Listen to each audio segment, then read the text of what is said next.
জরুরি অবস্থার 50 বছর কংগ্রেস শাসনের চাপানো অন্ধকার অধ্যায়নকে স্মরণ করে রাজ্যে সেমিনারের আয়োজন করল ভারতীয় জনতা পার্টি সদর শহর জেলা কমিটি। জরুরি অবস্থার 50 বছর কংগ্রেস শাসনের চাপানো অন্ধকার অধ্যায়কে স্মরণ করে রাজ্যে সেমিনারের আয়োজন করল ভারতীয় জনতা পার্টি সদর শহর জেলা কমিটি। আগরতলা নজরুল কলাক্ষেত্রে আয়োজিত এই বিশেষ সেমিনারে প্রধান বক্তা হিসেবে উপস্থিত ছিলেন পশ্চিম ত্রিপুরা লোকসভা কেন্দ্রের সাংসদ ও রাজ্যের প্রাক্তন মুখ্যমন্ত্রী বিপ্লব কুমার দেব।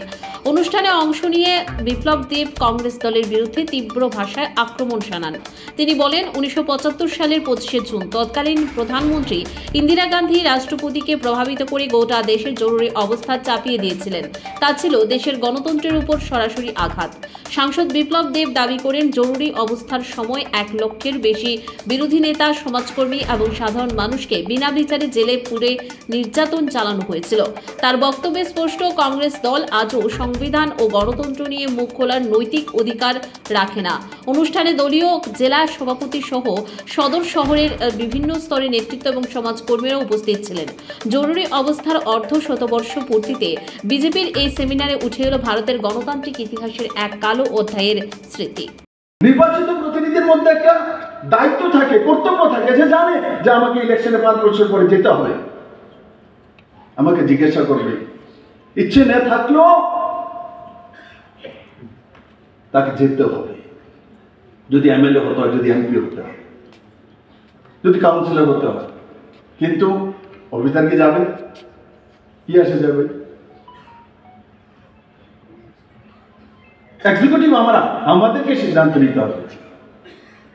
আর যেটা বললাম, ওই সময় ইন্দিরা গান্ধী তার নিজের ছেলে সঞ্জয় গান্ধী যখন কেউ ওনার কাছে নেই, ওই ছেলে ওনাকে ভর করেছিল, যার কোনো দায়িত্বই ছিল না, কোনো দায়িত্ব ছিল না।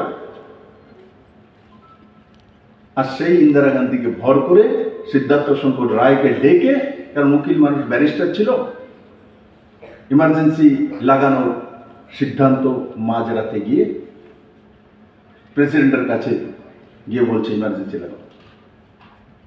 उन्हें जो बोल मैडम कैसे लगा सकता हूँ, ये तो संभव नहीं है। तो इंदिरा गांधी ने उनको बोला, आपको मैंने कैसे बनाया भूल गए? होकर दिन भूल गए? তখন উনি ইন্দিরার কথা সম্বন্ধে দেশের মধ্যে সংবিধান হত্যা করে ইমার্জেন্সি 352 লাগিয়ে দিলেন। মানুষের বাক স্বাধীনতা, বলার স্বাধীনতা, করার স্বাধীনতা, চাকরির টাকা পয়সা, ধন দৌলত, এভরিথিং যখন ইমার্জেন্সি হয় তখন সরকারের কাছে চলে যায়। 1 লাখেরও বেশি নেতা, বিজনেসম্যান, সমাজসেবিক সবাইকে জেলে পুরে দিল 21 মাস পর্যন্ত। 21 মাস পর্যন্ত বিনা অন্যায় দেশের বড় বড় নেতা জেলে পড়ে আসে। জেলের মধ্যে পাখা নেই,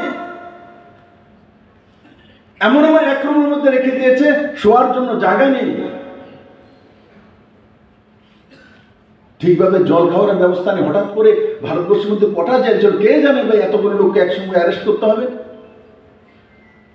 মানুষের ভাবে শুধু জেলই হয়েছে তেমন নয়।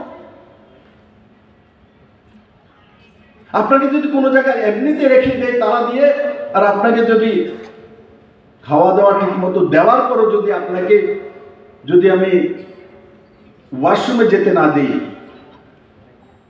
আপনাকে মাংস পলা সব ঘরে পাঠাচ্ছি, সব কিছু করছি, কিন্তু আপনাকে টয়লেটে যাওয়ার জন্য অনুমতি দিচ্ছি না, কি হবে আপনার অবস্থা?